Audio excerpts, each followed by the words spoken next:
Welcome, everybody. We're going to wait to see until all of the attendees have populated, then we're going to get going.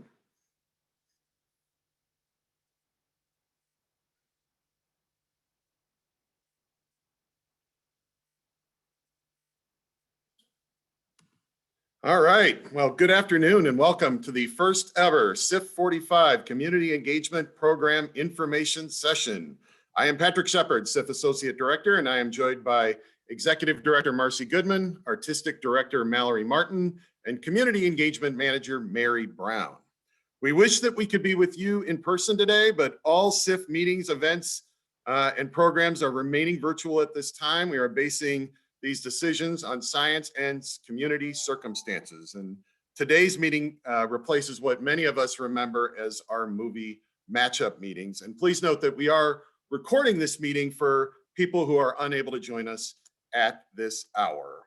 But at the top here, we want to share our story, past, present, and future. So I'm going to share my screen and going to ask Marcy to kick it off. Hi, everybody, and I want to join Patrick in thanking you for being with us today. We're going to present an overview of the festival, where we've been, where we are, and where we're going. And this first slide gives you a sense of where we've been. We got to spend the first 14 years of our existence at the Cedar Lee Theater in Cleveland Heights. And then in 1991, our board voted to move the festival downtown to Tower City Center. At that time, the complex was only about 2 years old, so it was a very exciting move for us, and it enabled us to grow in ways that we never imagined. Last year, 2020, was supposed to be our 30th and final year at Tower City, and we had a huge celebration plan that we were unable to carry out, of course. And then this year, we were supposed to move to Playhouse Square, which also is not happening. So as it turned out, 2019 was the last year that we were able to hold the festival at Tower City. It was the 43rd Cleveland International Film Festival. And the statistics that you see on screen were very typical for our final years at Tower City. We grew from 14,000 people in 1991 to over 105,000 in 2019.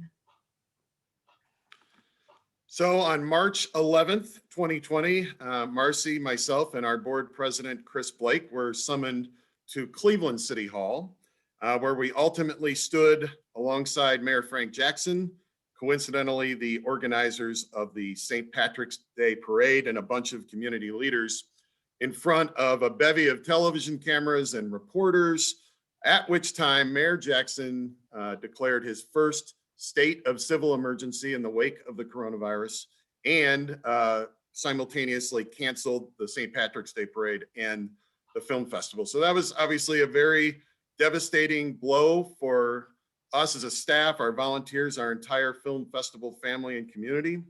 But it did take us about 2 weeks to pivot. So on March 25th, which was actually the date of the originally planned opening night of the in-person festival, we announced CIFF44 Reinvented, and that included a lot of announcements. We said that we were going to pivot the festival to a streaming platform in April, but honestly, on that day, we still had no idea how quickly we were going to be able to do that. So we just said it's coming. We don't know when. It's going to be in April. We also typically release our trailer on opening night, and since that was the originally planned opening night, we released that online. We were able to cancel a lot of our merchandise, but not all of it. So we had some here in the office, and we ultimately decided to put those on sale and call them collector's items. We were in a pretty challenging financial situation at the time, so we launched our virtual challenge match, which is, as many of you know, is our annual campaign. We announced the second season of CIFF Speaks podcast, and we did something that people had been asking for, which seemed really important and relevant in the heart of the lockdown, which is where we were on March 25th. We announced CIFF alum streams. So we actually indexed films from recent festivals against major streaming platforms. So as you can imagine, that would mean Netflix, Amazon Prime Video, and a bunch of others. A couple that we're particularly proud of are Canopy and Hoopla, which are connected to library cards. So you can access content for free of many previous festival films. So then CIFF44 Streams did happen last year, April 15th through the 28th. It was a 2-week online festival. And we had permission to screen 325 of our programmed features and shorts. So we were so happy that so much of our program was put online. We had over 42,100 streams, and that led us to determine what's a stream, what qualifies as a stream. So we decided that at least 70% of a film had to be viewed to count. So that's a lot of streams. Our challenge match did really well online. And then we did a survey after CIFF44 Streams, and we found out that our audience had a great experience, and that made us so happy. So these are the metrics for the CIFF44 Streams cycle. It's pretty self-explanatory. So you can see our membership number, our email broadcast database, our 3 primary social media platforms, podcast episode downloads, and of course, when you have an online festival, you have a lot of page views on your site. So just north of 945,000 page views for that cycle. And as soon as CIFF44 Streams ended, we turned our attention to Film Slam. Film Slam is our program for students in grades 5 through 12. It's 29 years old this year. And in a regular in-person festival, the kids would come to the festival on weekday mornings, and we would average about 11,000 students in person. Of course, we couldn't do that last year. So we made some of our content available to teachers because it was still the end of the school year, and teachers and students were desperate for content, and that worked out really well. The teachers were so appreciative. And then over the summer, we did the same thing with Open Doors Academy, and that gave us the chance to practice live Q&As with filmmakers and students. And so by this fall, we were ready to announce Film Slam Streams, which is now a permanent year-round program of the festival. And we put our content online for teachers to share with their students. You can see the statistics on the screen from our fall program, and our winter program is currently underway.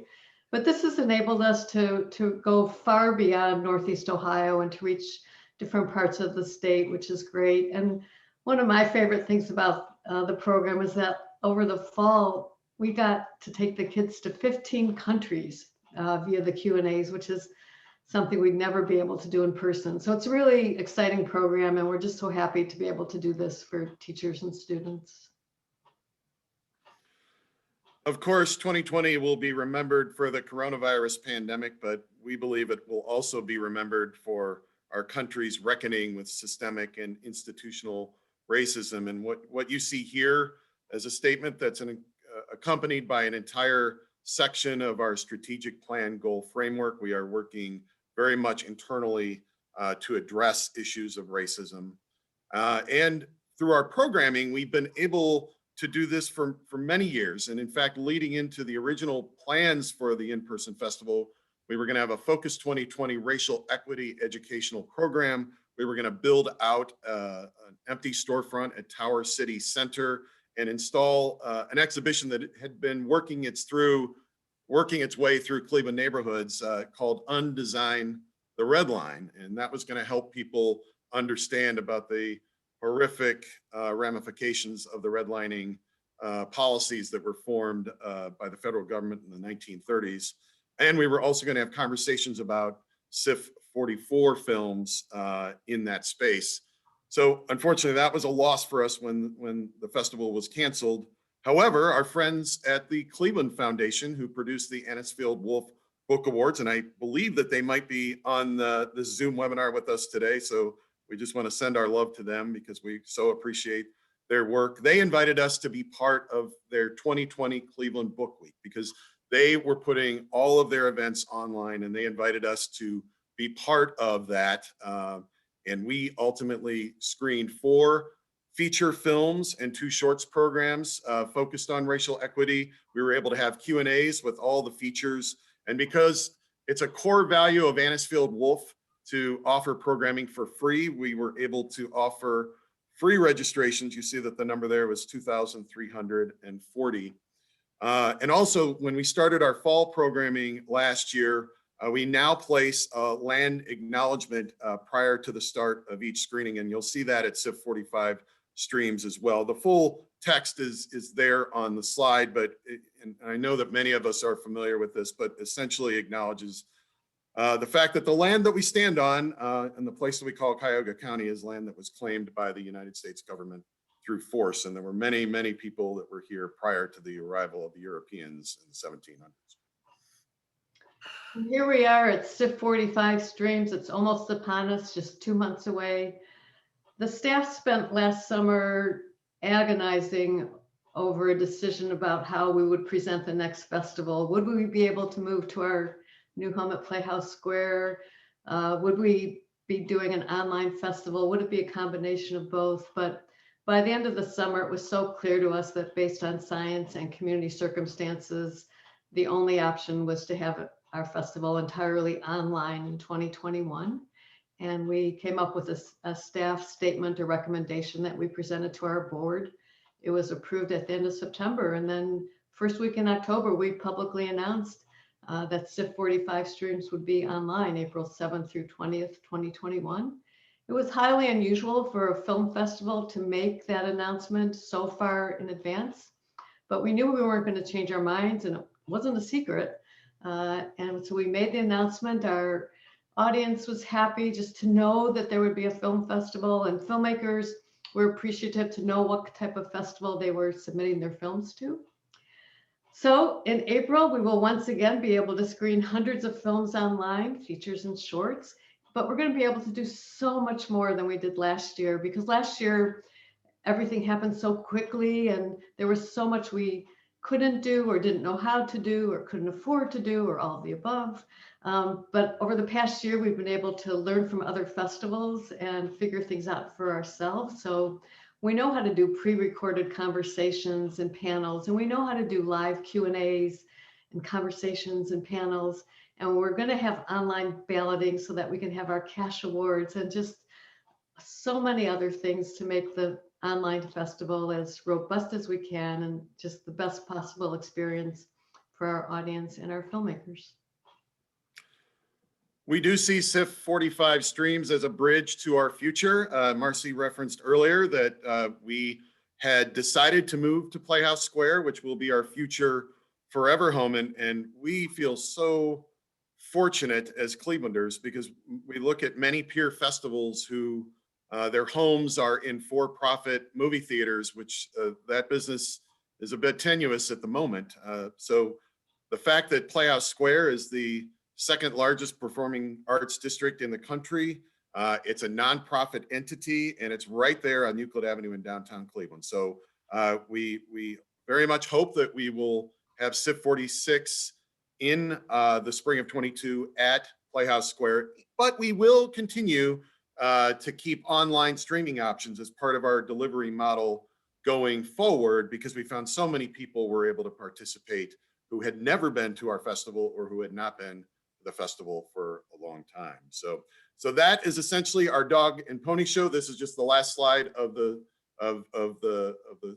screen here because Marcy and I just are reminded of what our names and titles are and where our office is. So that's us for now. And at this point, it's my great pleasure to invite our artistic director, Mallory Martin, to share more information about CIFF45 Streams. She's been part of our family here as part of the full-time staff since 2011, and we are just delighted that she is curating our festival. So take it away, Mallory. Thanks, Pat. Hi, everybody. We miss you all. We wish that we could see you in person this year, but we're really thankful because of all your continued support and all of our audience support that we're still here and able to do another virtual edition for all of you. For any of you who were able to participate in CIFF44 Streams last year, again, thank you for your support at that time. We so needed it. And it was, as Marcy and Pat referenced, it was a tough decision for us to make at a time that was really hard for us. We were still sort of grieving the loss of our in-person festival, something we worked for more than a year to create. But I remember specifically, like we had many long meetings in the back with the full-time staff during that time, really agonizing over whether we'd be able to do it or not. And I think we all just took that leap together, and I'm so glad that we did. And it, we were one of the first festivals in the country to pivot. And I think we became an example for a lot of other festivals, which is really great. And CIFF45 Streams will look very similar to CIFF44 Streams. That's because we're working with the same platform for our virtual cinema platform that we did, same company that we did last year called Cinescend. And I just want to kind of give you guys some insider information, which is part of the reason that it was tough for us to decide to move into virtual is that that platform didn't exist before us. So Cinescend was a company we were already working with in order to get all of our theatrical film files that we would have originally been screening in a theater to everybody. So they had all of our files already, but the platform that you viewed all of the CIFF44 Streams films on was built during CIFF44 Streams. So it was a labor of love between the two companies. Any sort of technical glitches that we had last year, which were quite a few, so thank you for bearing through that with us, have really been worked out over the last year. As I say, that version of the virtual cinema platform was sort of like the Atari version, and we're like already in like the PS5 version now. So it's really great news. What we were able to build with Cinescend ended up being the reason that festivals all over the country were able to pivot to virtual. So it was a really big deal, and I'm glad that we decided to do that. And I think we learned a lot from that, and every festival has really learned a lot from that. We've all stayed in communication as an industry together. The entertainment industry has been really hit hard by the pandemic, so it's been great for us to build on that family that we have. I've been attending festivals virtually the whole year, not traveling like I normally would. Which, is a little bit bittersweet, but I actually get to watch more movies that way. So I'm thankful for that, and have really been able to experience what other festivals are doing in this new world, what works, what might not work. And that's been a great thing for us to sort of pick and choose what we're gonna present for all of you for CIFF45 Streams. So stay tuned for that. Like I said, it's gonna be really similar to CIFF44 Streams, in a time when a lot of things are abnormal for us. We're going to try to keep CIFF as normal and familiar as we can. So we'll have a lot of the same types of programs, competitions, awards. As Marcy said, we are going to have audience voting this year, something we were not able to pull off so quickly last year. So we're excited to bring that back. And really a big driving force for us this year has been filmmaker support. This pandemic has really hit filmmakers very hard. So whatever way that we can support them in awards and cash prizes, that's really a big goal for us. And we'll be bringing back our Real Women Direct Award, giving funding to a female filmmaker, also our Dreamcatcher Award for the LGBTQ+ community, and we'll definitely be building onto our REI, our racial equity programming that we started last year. So we're really excited to offer all of those programs. The big sort of difference that you'll see this year is the size of the program. It will be reduced from the typical sort of CIFF monster program that we've been providing in the past. And this is for a few different reasons. In part, we really were already aiming before having to pivot to the virtual world to sort of right size our program. It's kept growing and growing and growing, which we were thankful to do. And, there's just great films out there. So we're happy to bring them to CIFF or to Cleveland when we can. But for us, in our sort of process to moving to Playhouse Square, we already knew that by virtue of the venue and logistics, we were going to have to right size our program. And this is sort of a good bridge year to do that as well. Most virtual festivals are a smaller program than the in-person for a few reasons, but I think you guys will see that it'll be a little less overwhelming for you this year. And for us, it's really great because we're really able to bring the best of the best at this point. And I think, for me, as I'm programming this year's festival, that's been a really exciting part of it and a challenge for me. But I think I'm going to be more proud of this year's program than any program we've had in the past. So look forward to that. In terms of actual numbers, in the past, we've had as many as 215 feature films, 250-ish shorts. So that program will look more like around 100 features, 140 shorts. Again, something a little bit more manageable in a virtual sort of Netflix style experience.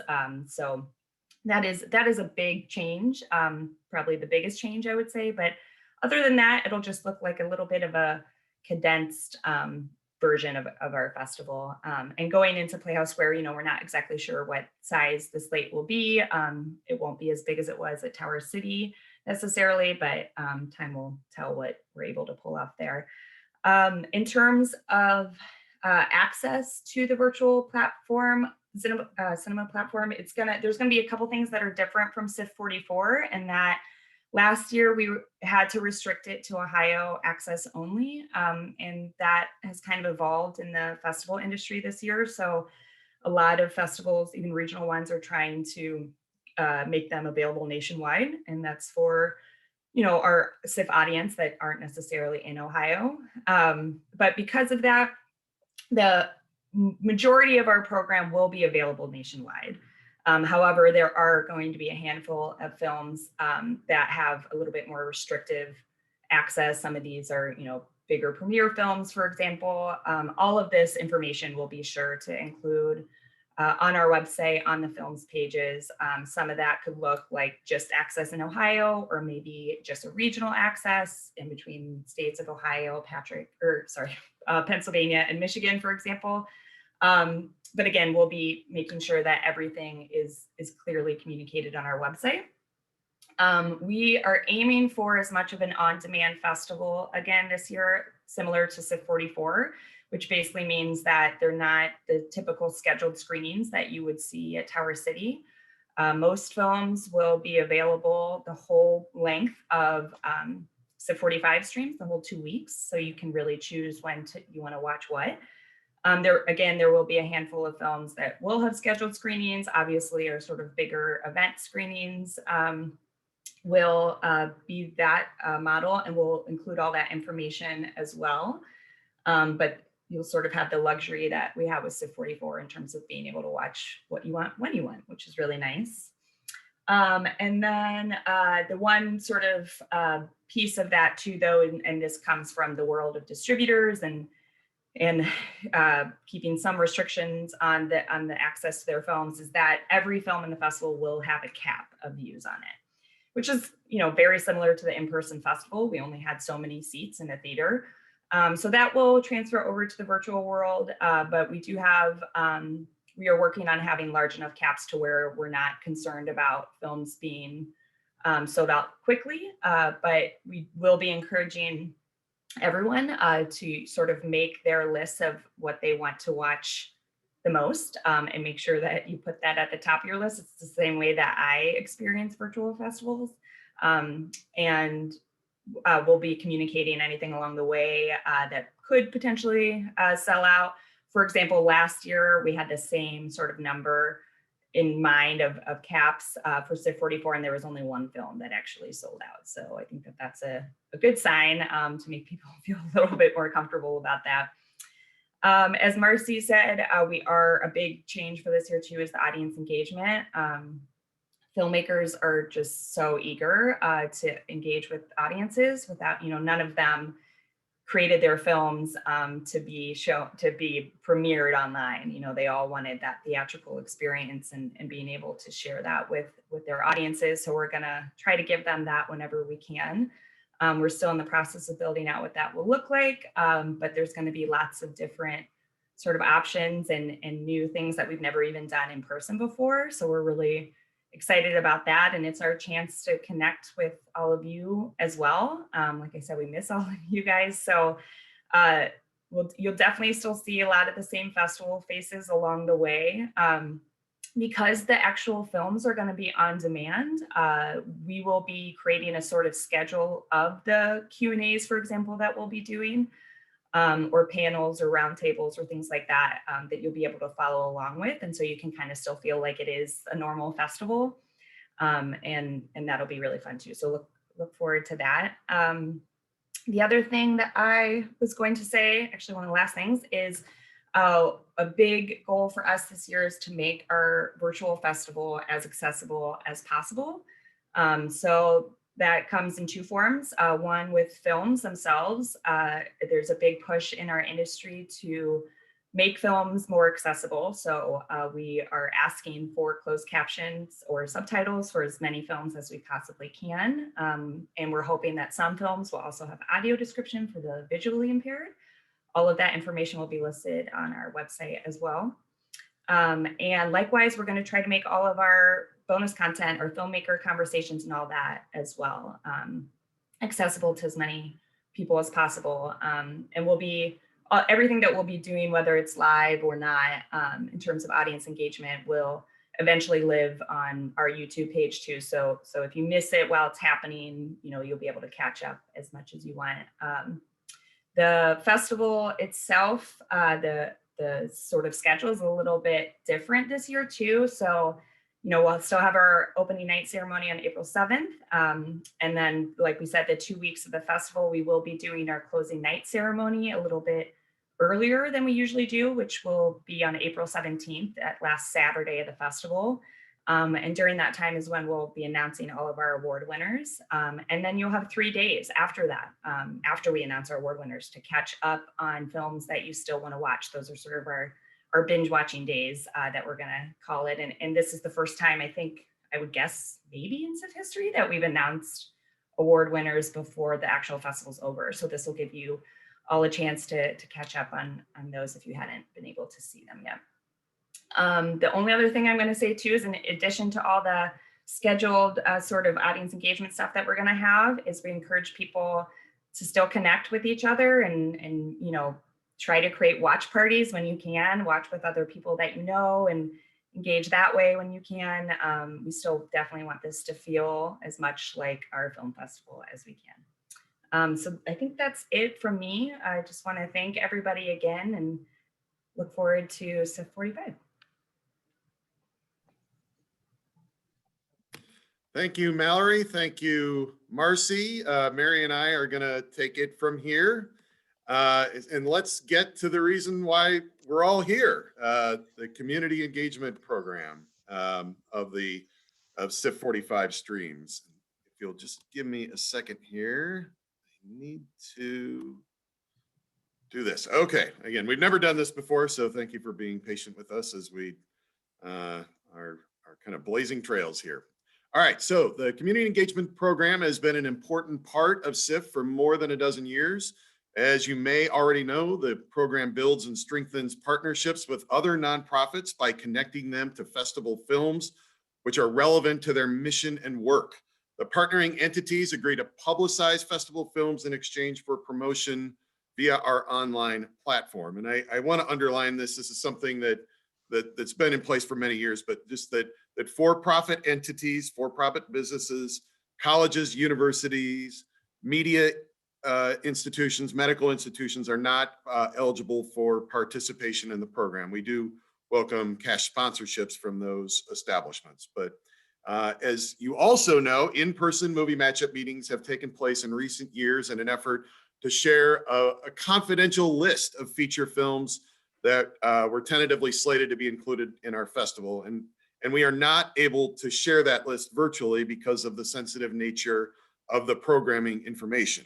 The application process will be different this year, and we will share those details as we move along here. I just want to say that we do welcome questions through the Q&A feature of the Zoom webinar, and there is a time at the end of this webinar that we will answer those questions. So at this time, I'm going to ask Mary Brown to talk with you about our plans for this year. So good afternoon. It's a pleasure to be with you today. I want to take this opportunity to thank all of our seasoned community partners and welcome any new nonprofits that are joining us for the first time. Community partnerships are trade in nature. There's no cash obligation from the organization for this co-marketing opportunity. The catch, however, is there must be a film in the festival that matches the organization's mission and work. If there's no such film, there is not an opportunity for a partnership this year, but maybe next year. We're going to now take a look at the sample contract that's on screen for you, and I'll just highlight it for you. So the partnership benefits and recognition are different with an online festival. So here's what you can anticipate. On the website, organizational logo and the web hyperlink, if applicable, will appear with the partnered film listing on clevelandfilm.org if the artwork meets specification. Otherwise, the organization's name will be placed in text format. Also, logo placement will appear in the pre-film playlist. Organization logo will be included on a slide that will appear prior to the online streaming of the partnered film. Each organization will be given 2 tickets to an online streaming of the partnered film. And once again, we're going to have a ticket discount code. As in previous festivals, the organization is encouraged to distribute a customized CIFF discount code. Remember that the discount code can be distributed to your members, audience, constituents as a way to engage them to your organization via the film. The discount code can also be used for any film in the festival, not just the partnered film. The discount code provides a savings of $1 per ticket for any CIFF45 Streams film. This discount is not valid for opening night tickets, closing night ceremonies, special events, or in combination with any of the other discounts. Non-member tickets are $10 this year, meaning that the discount code will offer 10%, so making the ticket $9. Okay, so this is what we're going to ask each organization to provide if a partnership is confirmed. So some of this is intuitive, but we'll just go through it. We are asking the organization to promote the partnered film via digital platforms. CIFF hopes for the sale of a minimum of 10 discounted tickets to online screenings of the partnered film via their unique discount code. There's not a penalty if that threshold is not met. However, our experience is that the use of social media and email broadcasts are sufficient to meet that goal. Optional and new this year, in place of the community engagement corner, we're going to encourage organizations to create their own chat room, or whatever you want to call it, which means we would ask you to coordinate and facilitate an online discussion about the partnered film on your own social media platform, and we can promote it. And we're going to talk more about that in a bit. And we actually have some special guests who exemplify what that might look like because they did such a fantastic job last year. We just want to assert that the partnering organization understands that there is no exclusivity and that any CIFF45 Streams film may have other cash sponsors or non-profit community partners connected. There is a code of conduct that will be part of the contract. You'll be able to click and link and see it. I mean, it's a pretty basic one, but we just want people to respect one another. That's the headline there. And we do have an independent audit every year, and our auditors like to see any kind of in-kind donations that come through by way of marketing. So after the festival's over, we would ask the partnering organization to submit an in-kind donation form. It's going to be on the Google Forms platform like it has been in recent years. And we would just ask that that be submitted by May 31st, 2021. And again, you'll see that after the festival. And now Mary's going to talk about the application process. Okay, so now we're going to have a new application this year. And so we are asking the organization to submit this application by Thursday, February 11th, and that is next Thursday. Here are the highlights of the application that will help us match the films to the nonprofits. First and foremost, tell us about your organization's mission. And I want you to be a little more descriptive than maybe in the past. And secondly, a brief summary of the major programs you're engaged with. Please include any information about current programs, services, or any initiatives, for example, like exhibitions, performances, or education that you've had planned for 2021 for the purpose of film matching. The information you provide on this application will be the primary way we will be making matches this year. The more we know about your organization, what it's doing this year, the easier it will be for us to see a logical match of a film. We are also asking you to share your organization's ways of promoting the partner film. You will share the metrics of social media platform followers, email broadcast database, and any other form of communication that can be used to promote CIFF45 Streams film and filmmakers, if applicable. We will then make connections to films based on those applications. While there is no guarantee that every application will culminate in a partnership, we will make every effort, as we have done in the past, to make those logical connections. Patrick? Yeah, so Mary's going to be the primary contact for making these movie matches.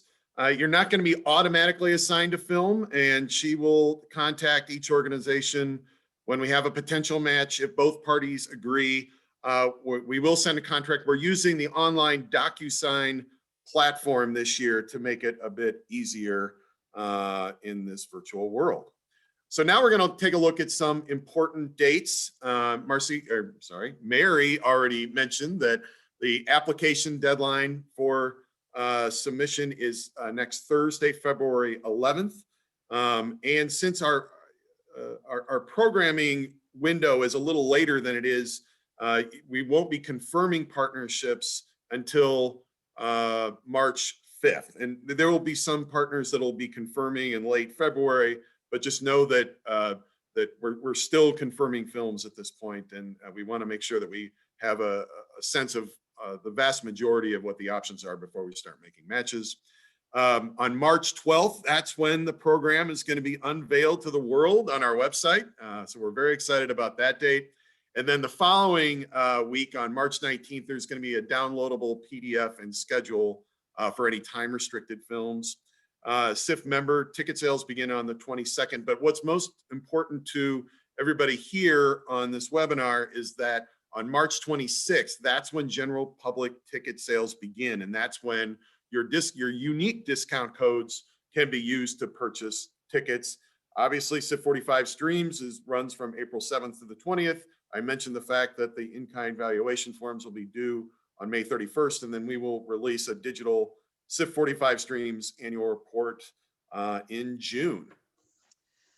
Okay, so as we mentioned earlier, there will not be a community engagement corner this year, and we are unable to offer the elevator speech opportunity that you were all familiar with in the past. However, I believe there's a great opportunity for online engagement.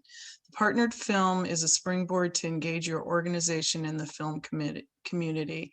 And with that in mind, community partners will be encouraged, but not required, to create their own chat room on their social media platforms.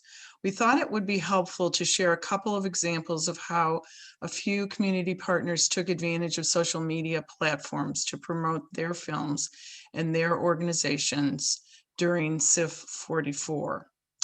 Here's an example of how organizations promoted a film without the luxury of a filmmaker. Our friends at Plexus and the LGBT and Allied Chamber of Commerce convened an online social gathering to talk about a film or films in the festival. This event was held last year during CIFF44 Streams. It's my pleasure to ask Amanda Cole, Plexus Executive Director, to join us and talk about their event. Amanda? Hello. Is my sound coming through okay?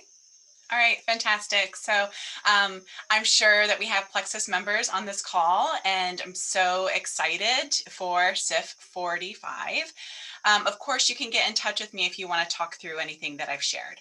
So it was really easy for us to use the marketing materials provided by the film festival. And what we did was we went through and created our own marketing materials using the images available for all the LGBTQ related shorts, because that's kind of our main area.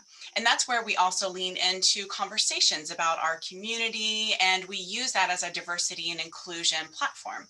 And what we did is we hosted a social hour, and we had Patrick and Bill come in and kind of give us some background on what the heck was going on with the pandemic and the festival. And then we just shared about what films really spoke to us. We shared our favorite memories about the festival. And so it was a very low-key event. What we'll do this year is we're going to do that again, but we will also host a kind of, where we can't use the co-viewing platform, we'll send out the list of films that we recommend people watch, and then we're going to host kind of a movie talk it over just with our Plexus members and friends. We'll also host a Q&A with a director, hopefully, right, and a filmmaker. The way we'll do that is we'll start in a small breakout room so people can just connect and kind of network, and then we'll come back into a more of a webinar platform like this, using the Q&A in the chat while we hear from that filmmaker. For us, the film festival is a great way to engage young professionals. We usually have a happy hour before a film, our partner film. So again, we'll do something specifically with our young professionals group, probably with watching a film and then talking about it, choosing one that's a little bit less broad-based and maybe a little bit more relevant for a younger group of an audience.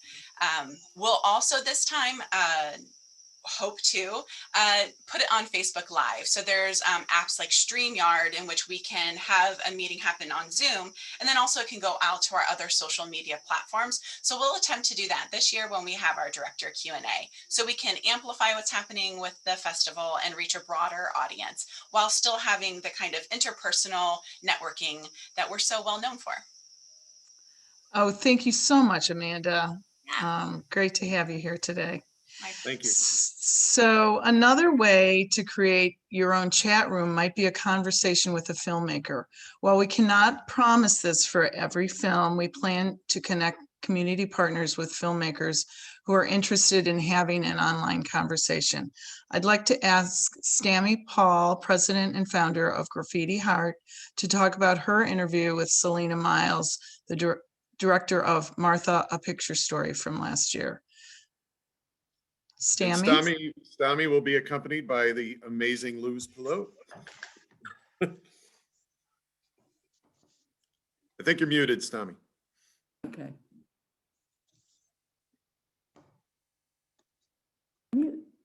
Okay. There you go. Now? Take three. All right. Yay. The Luz and Stammy show.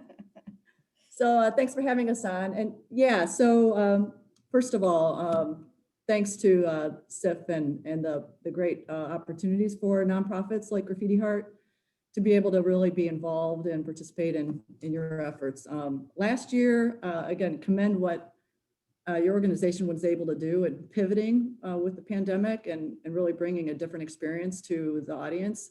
We were able to not only take advantage of the unfortunate impact of the pandemic, but turn it into kind of lemonade, in that we were able to interact and interview the director and screenwriter of Martha, A Picture Story, which was the movie that we were a community partner in collaboration with MoCA. So Graffiti Heart and MoCA were able to also be given the opportunity to interview Selena Miles, which Selena was being interviewed and streamed from Australia, which was a really special experience for us and for the audience to be able to have this Graffiti Heart, heart to art type of interview with Selena. And with MoCA's partnership, I mean, the team just kind of came together. They provided so much help and resource around the production of that interview. And I think, whereas in a normal time, we may not have been able to have that exposure or visibility to Selena with the audience here in Cleveland, just based on her being in Australia. But the fact that we were able to have in a reasonable hour for us and her showcase Selena, be able to ask questions of her, and also have the audience be able to send questions to her was an amazing experience. I mean, I was telling Patrick that early in this whole experience, you know, looking back, you know, this wasn't something we were really prepared to do, but everybody really made a change and pivoted. And I was sitting on the floor of my house because I wanted to make sure we had this cool graffiti background, and sitting on the floor with a laptop on a pillow. And I have no idea why we just didn't come to the graffiti gallery to do it, but we kind of took what we learned through the CIFF experience, and we've kind of melded that into a heart-to-art talk virtually throughout the year with different artists. And so we really hope that we can have a similar experience with CIFF this year, with the producers or directors, and really make this, take it to the next level, really for the accessibility to the audience, to the filmmakers. Lucia, want to add anything? You did great. Thank you. All right. Wow. We're in a All right, ladies. bubble. That's why we don't have masks on. Thank you so much for your time, and we really appreciate your ongoing support of the festival. So Thank that's you. great. All Appreciate right, so it. we're going to share a couple additional examples of online engagement last year. We mentioned our friends at the Anisfield Wolf Book Awards, and this is something they've been doing for years and years, but Tara Jefferson from their team methodically interviews people connected to their films. So for the past several years, they post an article like this on their website that she brilliantly writes, and then they push it out through social media, and of course we do as well. So that's another way to think about online engagement. And then we're going to talk about the Cleveland Council on World Affairs. So this was done in a podcast format. So the Cleveland Council on World Affairs moderated a conversation on the global refugee crisis with the producer of the documentary, also with locally with Patrick Kearns, the executive director of Refugee Response, and some other folks. And this was posted as a podcast, as I mentioned, and distributed via social media channels. So just again, another way to look at possibilities. And each film, of course, will have different opportunities related to it, and we'll certainly work with you to come up with ideas that might work for you. So let's just talk about next steps at this point. As I mentioned earlier, this is being recorded. So we are going to be sending a follow-up email that's going to include this recording for people who were unable to participate, or maybe there's a portion of it that you'd like to see again. We are going to include that 10-slide CIFF at a glance document that Marcy and I reviewed. We are, of course, including the application. Again, that's in a Google form format. We will share the sample contract. You don't need to do anything with it. It just gives you a sense of what the give and take is with the partnership this year.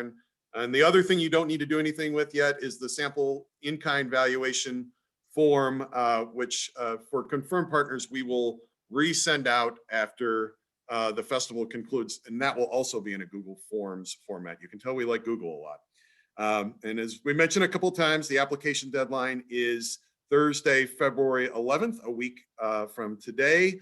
You can feel free to contact us at any of the email addresses that we're going to provide in that follow-up message. And at this time, we're going to open it up for Q&A. I know that we've answered a couple of questions through the chat, and I want to thank Allie and Debbie for their help with that. But are there any additional questions before we wrap up? Here's one. Any advice for new applicants? Honestly, just filling the application out. And Mary, do you want to elaborate a little bit more? You mentioned it earlier, but what really helps Mary is to kind of understand not only your mission and work, but any kind of programming that you have going on this year. So I remember one example from a couple of years ago is that a theater company had a play, and the play had a connection to a film. But Mary, do you want to add anything? Yeah, I mean, I just really need to know, if you're a new organization, I really need to know what you're about and how you're reaching out to your audiences. And I'm very available. So if you want to have an offline, if you just email me, my contact information is there. I'm happy to schedule a time to talk to you or dialogue back and forth via email. So I'm happy to kind of guide you through that. Okay, question. Will we be given one movie to say yes or no to, or will we be given several topics if more than one applies to our organization? So Mary, you can handle that bit. It's going to completely depend on whether there are threads. Yeah, I connected mean, to the organization. it's really going to depend, but for the most part, when I select a film to offer to your organization, I think it's probably the film that makes the most sense to me. But it's going to be a dialogue. So, we're in a new world here with our process. So you kind of have to bear with us, and we'll see how this all shakes out. Here's a good question. In matching films with organizations, what information will you provide concerning the possible film? So, it's going to vary film by film. So many of you might be familiar with an online platform called imdb.com. And that is the best resource for international and independent film. And depending upon how far along a film is in its cycle, they may have a trailer to watch. There may be a description. There might be a website, but not all films have all of those things. But IMDb is a great resource, and we can certainly push any information that we have related to the film. The only other thing I would add is sometimes there are press kits that's more rare, but there might be an opportunity to take advantage. And for the most part, you're going to have to rely on looking at a trailer if we have it to kind of get the gist of the film. And then for most nonprofits, we're really looking at themes that line up with your mission. So you kind of have to be a little bit flexible in trying to see beyond and trying to understand how the film could work for your organization. Here's a question. Are the applications available online? They're not on our website, but this follow-up email that's going to be going out to anybody who RSVP'd or who was on our original invitation list, that will include the link to the Google form. So that is coming your way. You don't have it now, but you will. Question, would it be possible to have a discussion with the film's screenwriter? Of course, it depends on availability, but as a writing organization, Literary Cleveland, we'd love to talk to the writer. So I know that it seems like all these questions I'm saying it depends, but it is going to depend on a case-by-case basis what and who is available, but certainly we can aspire towards that. And it's good to know that that's one of the things that you're looking for. Our artistic team and Mary and I definitely appreciate it. Let's see. Next question. Can an out-of-state organization be a community partner? And the answer is yes, as long as you are a 501c3 nonprofit or similar organization. We talked about the exempted types of institutions earlier, but we have had national organizations like AARP be a community partner in the past, and we've had organizations from even outside Northeast Ohio.